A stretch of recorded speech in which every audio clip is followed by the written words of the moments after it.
On va ici calculer la norme subordonnée d'une matrice carrée A de MPK associée à la norme 1 sur MP1K.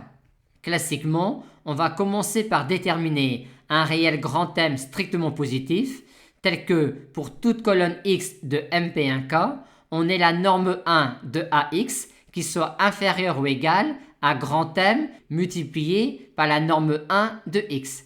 Pour cela, on commence par exprimer le kème coefficient de la colonne AX et on exprime ensuite la norme 1 de la colonne AX. On a alors tout de suite cette inégalité-là. Ensuite, dans le but de faire intervenir la norme 1 de x, on va modifier l'ordre de sommation, ce qui nous permet alors d'exprimer ainsi cette somme-là. Et pour maintenant faire apparaître la norme 1 de x, on va majorer cette quantité-là par sa valeur maximale quand j varie de 1 à p, ce qui nous donne finalement cette inégalité-là, de laquelle on tire tout de suite que la norme subordonnée de la matrice carrée A associée à la norme 1 sur MP1K est inférieure ou égale à cette quantité-là.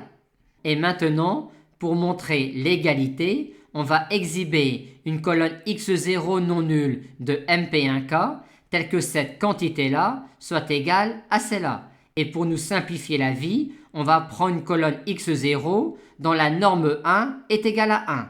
Il s'agit donc alors de déterminer une colonne x0 de MP1K dont la norme 1 est égale à 1 et dont la norme 1 de AX0 est égale à cette quantité-là.